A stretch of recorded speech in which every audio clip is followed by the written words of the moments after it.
We are going to pick up where we left off before the exam with making maps. So this is the pretty aesthetic part of GIS, but I think most importantly, it's how to make professional communications using a GIS system. So a lot of what we're going to discuss is somewhat subjective, but the concept of having rules and guidelines and best practices to your GIS presentation is not an optional subjective idea.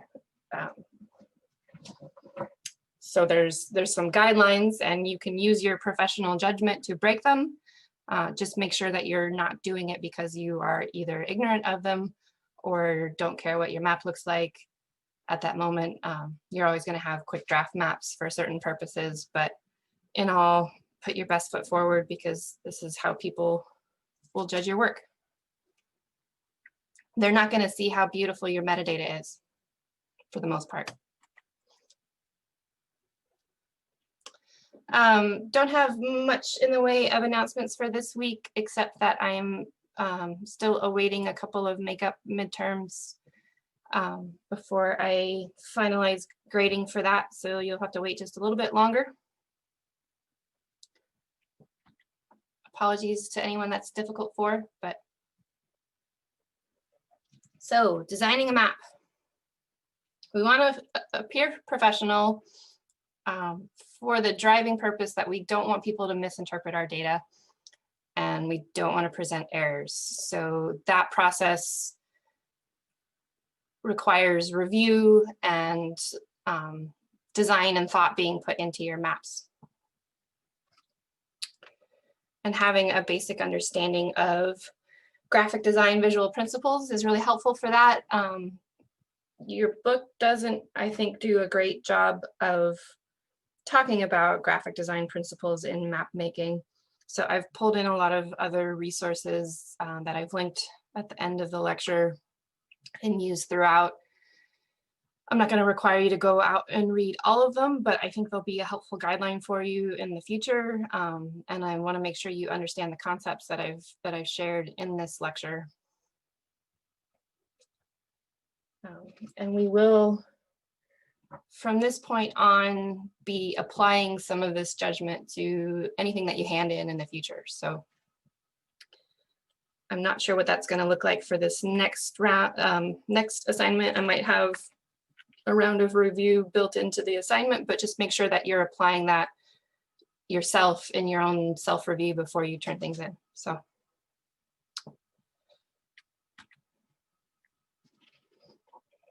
All right, I did a little bit of research into where this concept of a design loop came from because I found it all over the web in dozens of university level GIS lectures, and not one of them cites the source for this concept. I'm assuming that it came from some written work somewhere, and since then it's just been stolen from lecture to lecture. So my apologies for that. I will continue to hunt for the source. I don't like plagiarism, but I do like this description of what they call the design loop. So you create your map layout, you produce a proof plot on the screen, you either print or share electronically that proof with other people, because that's the important part of a GIS system, is communicating this information. Very few of us hoard this information just for our purely personal uses. So we want to make sure that other people are understanding our layout and our presentation of the data. And then use that feedback to edit the layout. That process, depending on how critical this map is, can be very iterative. So you may go through a series of review processes, and then you produce the final map. So some of the design principles that I'm going to share with you are specific to map making.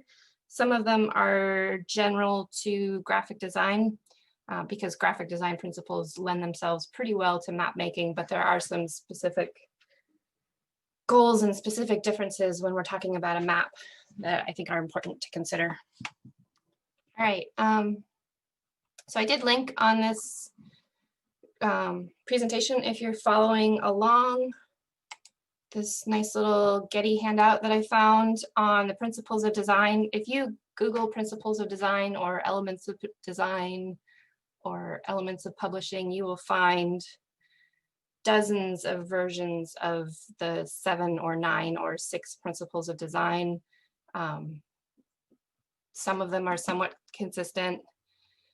This one was nicely packaged, and I think breaks it up a little bit differently than some, but I found some ease of application of this to maps that was a little bit more applicable than some of the others. So it's also easy to share, easy to have at your desk, and just keep there as a reminder. So that's linked on the slides where I've pulled in that information.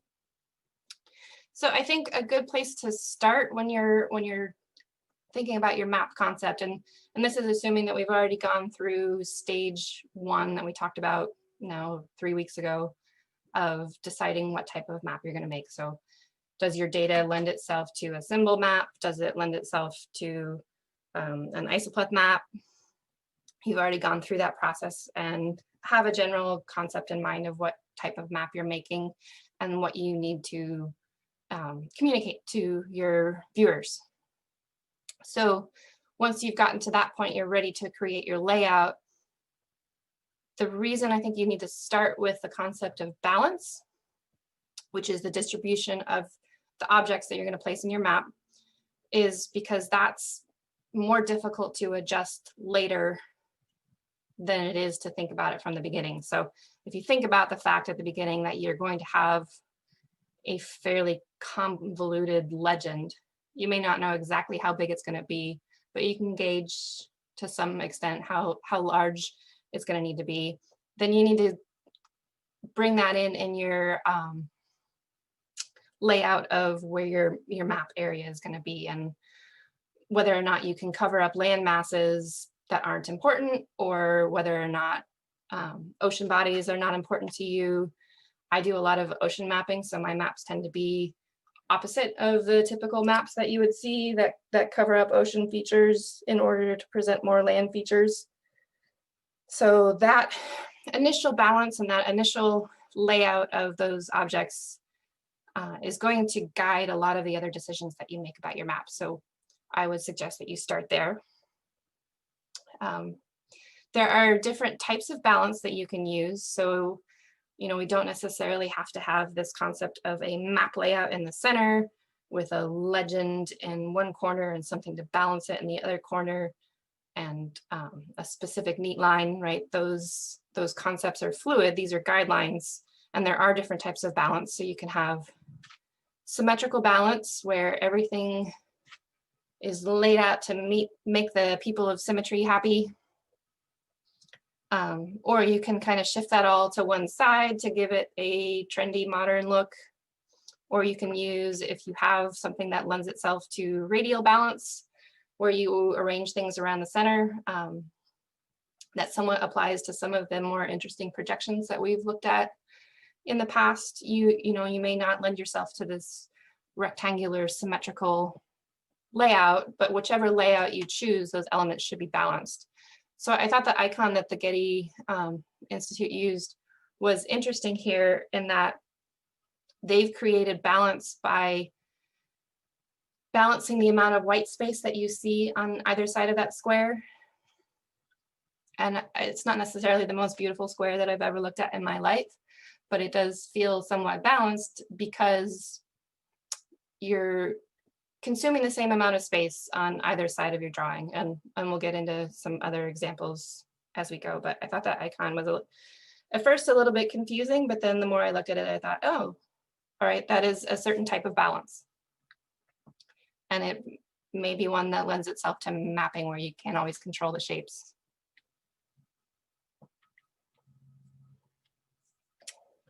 So there's this concept of visual center, which is kind of an oddity of the human brain and eye. and that the direct center of an object is not necessarily what we prioritize. So in a paper layout or a screen layout or poster on the wall, that doesn't tend to be the center. It tends to be above the center. And in some cases, I've also seen it described as above and to the right of center. So for whatever reason, psychological, visual, instinctual, we tend to prioritize things that are just a little bit high and to the right of center. Maybe that feels like they're coming at us and we need to give them priority because they could be a carnivore. I'm not sure. Something to keep in mind though, it doesn't necessarily look more interesting and compelling to us if everything is perfectly centered.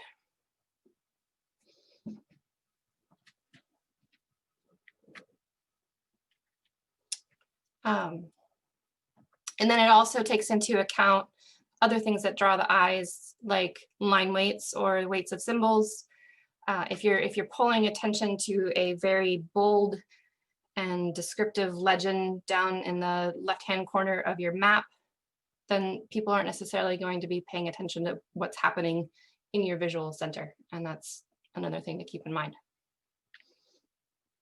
I should also keep in mind that you guys can't see me waving my hands around pointing at the different ends of the map, but if you only could, it would be very exciting.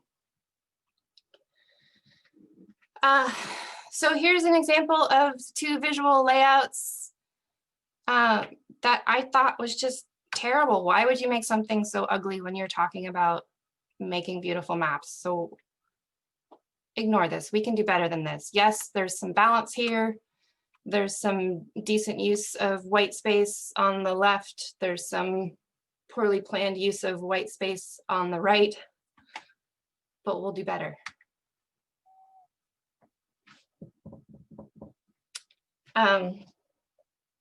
So the next principle that we want to take into account when we're looking at balance is also the proportion.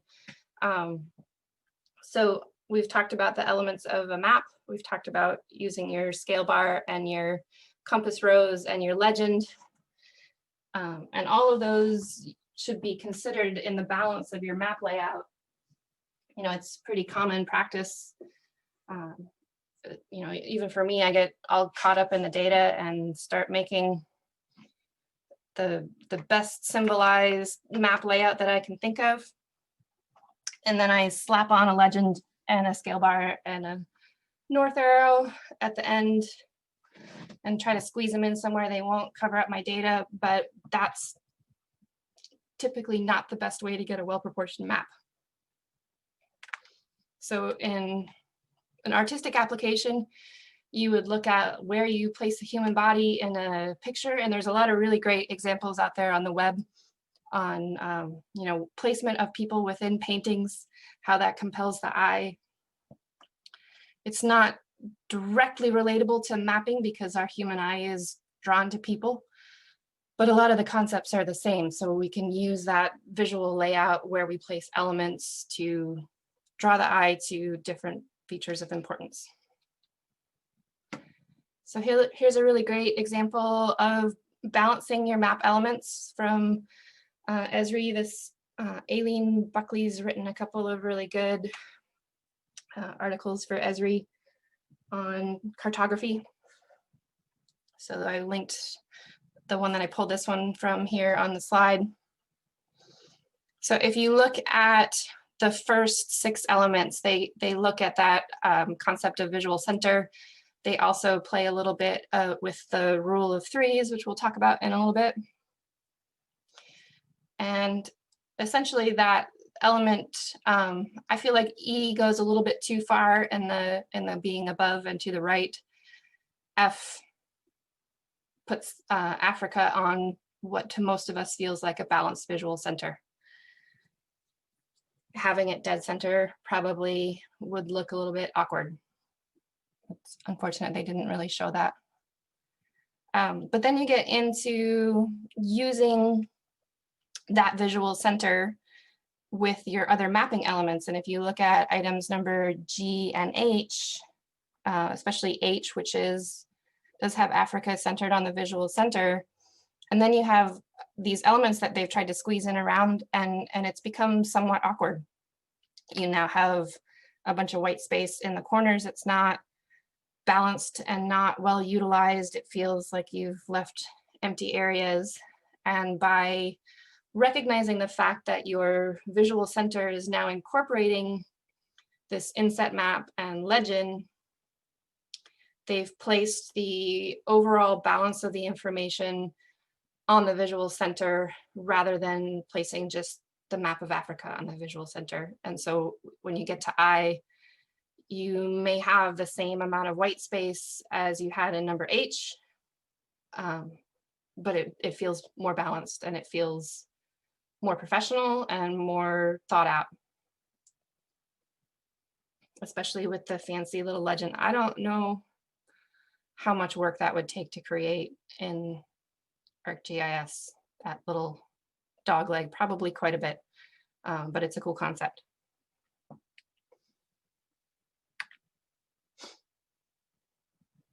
So I mentioned the rule of threes or rule of thirds, and this is a concept in painting, in graphic design, in design of space layout, that using a grid of thirds of whatever space you're trying to occupy helps to guide your placement. And it's not creating pens in which you need to put things. You're not saying everything has to fall within this center box or two things have to fall outside of these two lines. It's helping you understand how moving things around this space or having them cross over this space affects your viewers' reception of those ideas. So if you have, for example, on item number 4, I skipped over one that wasn't really applicable to map making, so forgive the weird numbering, but number 4 talks about having linear features crossing over multiple sections creates a sense of flow and movement in one direction. So especially with things like rivers, if you're focusing on river features, you want to understand where that flow is taking people's eyes and use that information. Your PowerPoints are these intersections of the grid. Can you guys see my mouse? Yes. So intersections of grid lines would be your PowerPoints. If you have multiple items that you're trying to have somebody focus on, you can take advantage of those. Again, there's this concept of visual center not being in the center of the item. It tends to be focused a little bit more to this upper right or upper center. And then using the lines, if you're trying to create a sense of horizon, which you might not do in a 2D map, but I had recently in a 3D mapping software. I was actually in Global Mapper. I was playing with some LiDAR data and trying to show somebody how the data looked. And frustratingly, I couldn't control the elevation of where I placed it to take advantage of some of these principles and guide the eye's perspective in a way that you could see the topography of the map. So it wasn't just a matter of style and you know, a nice appearing map. It actually prevented the viewer from seeing the same perspective that I could see by moving things around in 3D. So as a limitation of the software, you can't always overcome that, but it's a good thing to keep in mind, and maybe you can find another workaround for issues like that. But keeping all of that in mind, sometimes just like in writing, in grammar, in other parts of our lives, sometimes breaking the rules also makes its own statement. So when I say that you'll be judged by this, I won't necessarily hold it against you if you break one of these rules or principles, but I would like you to do it in a thinking way. and you don't necessarily have to justify every little decision, but have a reason.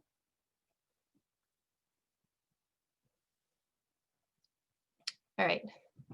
So another design concept, somewhat stolen from psychology, is the concept of gestalt, which just means that as humans, with our limited capacity to take in the huge amount of data that comes to us in the world, we group things and we recognize patterns, and we can take advantage of those, not just instincts, but those processes in our brains to produce things that are both visually pleasing and easily recognizable and more accessible to our minds to make a statement, to bring in that impact.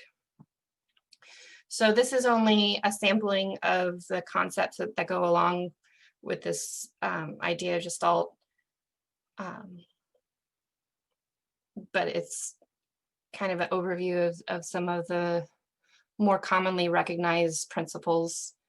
So the first being proximity. If we look at items that are grouped together, we're going to group together and similar in features, we're going to assume that they are the same. But if they are for some reason spaced out, we're not going to jump to that conclusion as quickly. So you might apply that in a mapping context if you were trying to do something like a dot density map, which isn't necessarily represented on the specific point at which that data was collected. That dot density map might help emphasize the fact that one region has more of this type of element than another region. And then we have the concept of similarity or grouping. So we have different types of objects in this black and white grid, and they are separate but grouped. So we instantly jump to a conclusion that there's something different between the black dots and the white dots.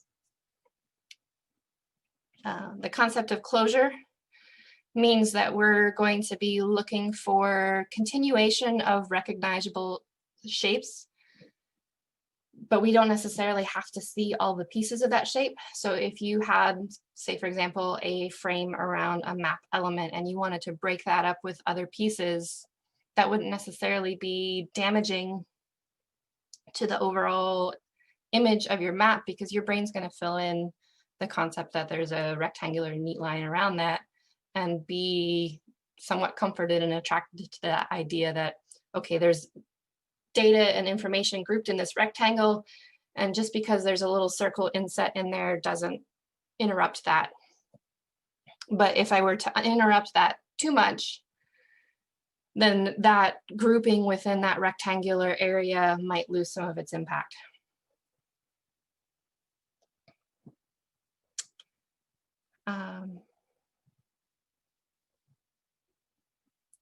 I don't think I included an image for the common fate.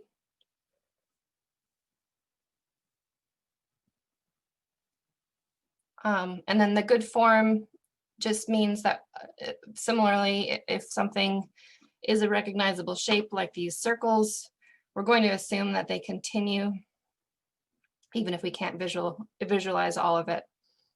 And I didn't include an image for figure and ground, but this is another type of gestalt that we've already talked about in map making, and that's the idea that you have your ground of your image, whether it's a map, whether it's a poster, and that's all of your background style that you don't want to have take away from your figure, which is the element that you're trying to emphasize. So a lot of these are probably concepts that you instinctually use already, or you've talked about in other contexts, but they apply really well to map making because maps are meant to help us recognize data and patterns from our world in a way that's fairly instinctual, even if it is on a computer.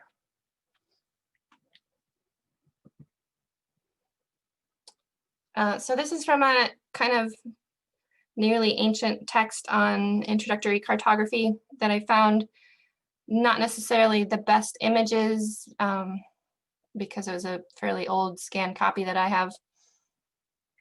But I thought this was a good presentation of the concept of symmetry, so that we're talking about balance and using our Gestalt principles to lay out a map. So the one on the left is a fairly typical symmetrical outline. The one on the right has some symmetry in that you have balance top and bottom, but it's not overall symmetrical, but it doesn't necessarily look bad to our eye either, because there is still a use of symmetry and a use of balance in that. So another tool that we have is applying some of these same concepts to the symbology.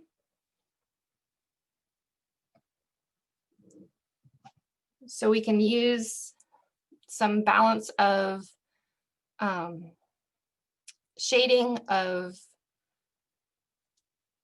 line weight, of pattern, of color to emphasize areas that we want people to focus on. Or if you had two similar patterns side by side, they would help people take a closer look and distinguish information, but not necessarily distract from that bright yellow feature that's obviously going to draw the eye away from more subtle shading. But if you were to use one crazy patterned symbol within a bunch of shaded symbols, those crazy patterns are going to draw your eye instead. So it's more of a matter of balancing these techniques and visual variables and understanding how they're going to take away from each other or emphasize each other.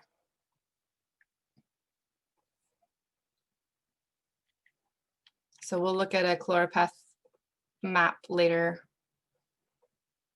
to look at some of these principles.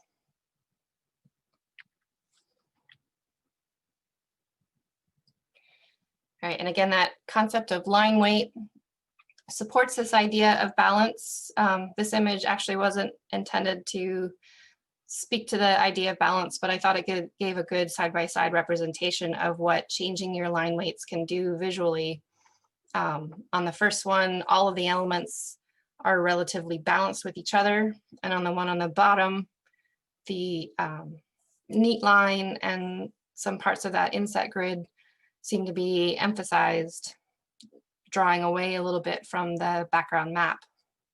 So depending on what you're trying to achieve, that may have been a desirable feature or not, but it should be something that you should recognize. Because of the fact that we have to produce these lines either on a screen or a sheet of paper, the line weight that you've selected also affects how much detail you can show.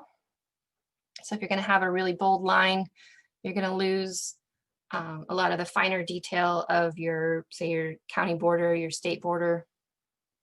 And that's also something that you need to take into account.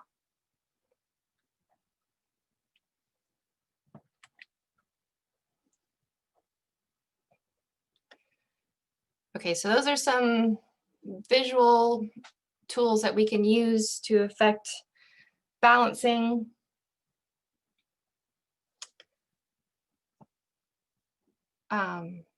There's also the pattern recognition, which I did get into a little bit already.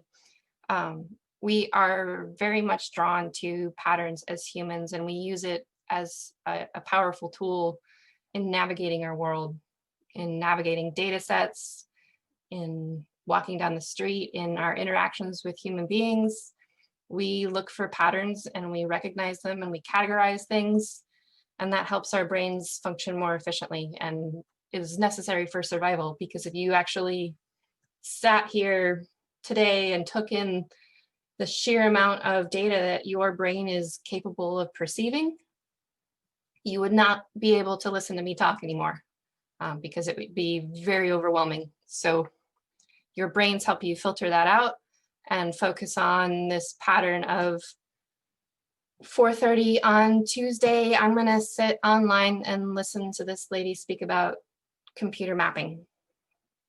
And I have a handle on that because it's a recognizable pattern that I've set throughout my life of scholarly ambition. So similarly, that applies to maps. You can use that pattern to set a concept of background. So one of the symbols on the upper right is a set of triangles, and by using that repeat triangle, the triangles no longer become important. But the object below it that shows a rectangle amid a sea of circles shows how you can use patterns to emphasize. So you have set this pattern of circles representing something, and you've broken that pattern in order to emphasize something. And then you kind of have the middle ground where you use variety to express a lot of different things. And it's probably going to take you a little bit longer to pick things out of that variety map. I think that one's somewhat similar to the example of ducks and slides in a park, in that there's a lot going on there, but each of them individually is a fairly recognizable feature. So your brain can pretty quickly go through and say, oh, that's where all the slides are, and I have to watch out for ducks here, here, and here. So it also has its place somewhere in between pattern repetition and emphasis. So again, these are rules, but they're not necessarily hard and fast rules, and some of them are gradients. All right, so your selection of color is another one of those things I think of as a rule, but a flexible rule. So you should think about why you've chosen a color and not just go with the default, especially because it's so hideously ugly in ArcGIS Online now, or ArcGIS Pro. But more importantly, because you should understand the different types of color classification and what they can each achieve and what kind of an impact they represent in your final product. So this slide has just a little bit of detail on a couple of the ways that colors are described. And this is really limited because the selection of color, if you've played with it at all in the custom symbology in ArcGIS, you'll have noticed there's, I think, 4 or 5 built-in ways to describe color or to select your color. And you know, my choice of which of those systems I'm going to use, whether it's the RGB system, which is kind of a classic, how much red, how much green, and how much blue is in this single color, or one of the other systems, depends on what color range I'm looking for. Some of them lend themselves more easily to shading along a single hue. Some of them make it a little bit easier to jump around. So we'll talk about that a little bit more on the next slide as well. There are some mapping conventions that you're probably really familiar with. Using neutral colors for the ground makes them disappear to our eyes. I'm not sure about the contours being brown. I think I tend to more often think of them as a black element. So right off the bat there, I'm not sure I agree with this rule. The cartographic convention of roads being red would be applicable for a road map. But if you're attempting to show roads on a map where they're not important, they would be very distracting. So again, not necessarily a really great cartographic convention in a world that's no longer obsessed with roads. I think you can take vegetation and forest being green as a fairly universal convention, although you may have noticed on your vegetation maps, you pretty quickly run out of distinct shades of green if you're trying to colorize a vegetation map. So you can also sometimes throw that out the window. And then there's a brief mention of transparency there, and that's something that's not typically used in the realm of symbology, where you're trying to distinguish between things. Although we can perceive that fairly well, it's a little bit harder for our eyes to classify things based on how much transparency they have. So I wouldn't think of it in the same class as setting up a color system for data interpretation, but it might be a really effective way to use multiple layers in a visual setting. In fact, I would say probably most of the maps that I create have some sort of transparency applied to one or another layer. So this gets kind of into the guts of color. This isn't the only way to describe color, but a pretty common system. So your hue is just your specific color, your wavelength of the light spectrum. And if you choose not to vary your hue in your symbols, you still have two other options, which is your intensity, so the amount of light that each area has, or your saturation, which is the amount of color that each symbol has. Intensity and saturation obviously have some similarities there. With intensity, you're going to emphasize the differences at the top and bottom of your range a little bit more than with saturation. But saturation might be an effective tool for something that you're trying to symbolize these differences between your areas, but you don't necessarily want that to be the most eye-catching feature. So if you're trying to provide symbols for distinct categories that aren't necessarily on a spectrum or a gradient, or even definable by order, you know, things that have nothing to do with priority, then you would use distinct hues.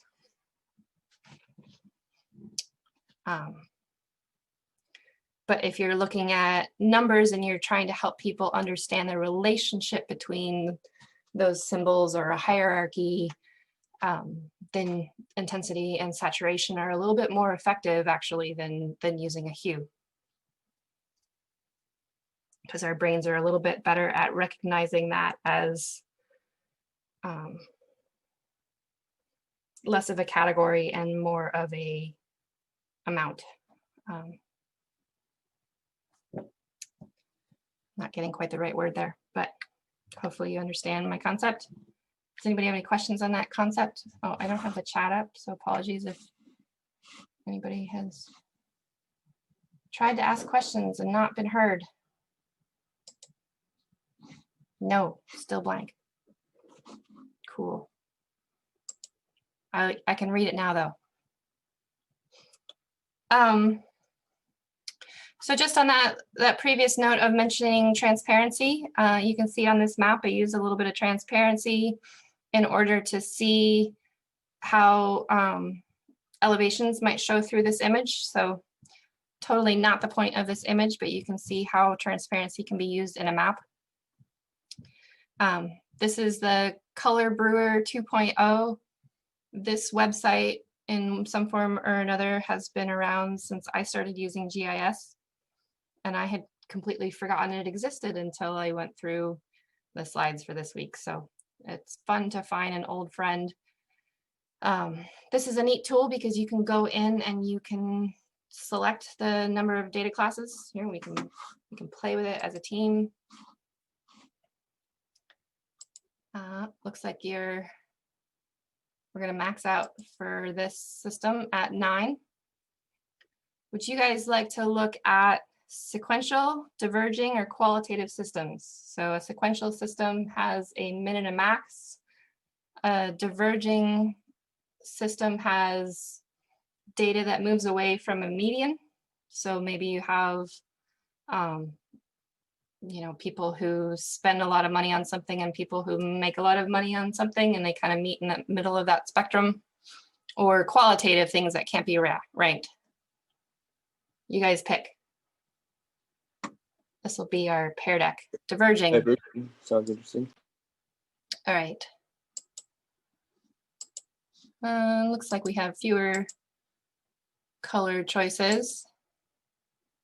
We max out at 5, but that's okay. No. Maybe that's just for the schemes. Yeah, I do get a range. So because it's diverging, we get to pick our color scheme, and you can see how the symbols move away from that middle. So somebody want to pick a color scheme? You can tell me to move left or right from here.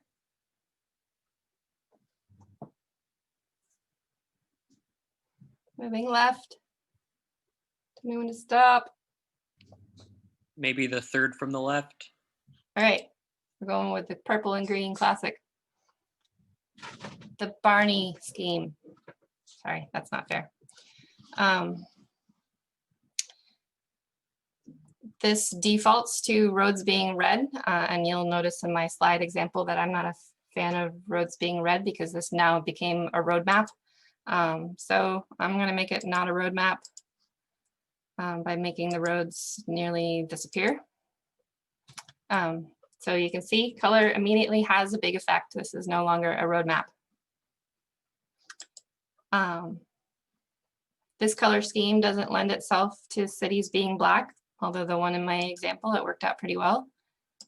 So I tend to pick highly contrasting colors for my labels. And one trick you'll see in a lot of maps is that our eyes are pretty drawn to yellow.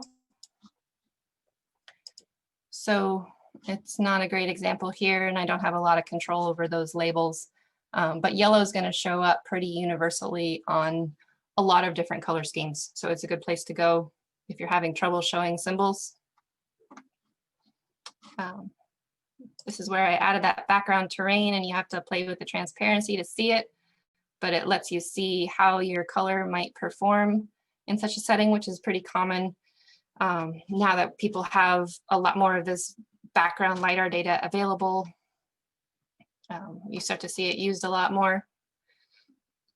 So you can kind of gauge ahead of time, which is the most useful. And so then this color brewer tool gives you a code for each of these colors. So these are fairly classic cartographic color schemes. If you wanted to follow this pattern, you could steal these codes. It saves, especially I feel like with ArcGIS having some deep limitations in the color selector. It doesn't even have an eyedropper tool, which is pretty universal in visual editing these days, to have an eyedropper where you can go steal colors from anything on your computer. This I think is a great tool because now I can take this information and I can look up a color in ArcGIS using its hex code. I can also get it to give me the RGB codes, which are used also in ArcGIS, or the CMYK, which is, I think references printer inks, because a lot of the classic concepts about color came from printers mixing dyes for consistent printing. So yes, exporting these, so GIMP and Inkscape are both free graphic editing programs if you haven't used those.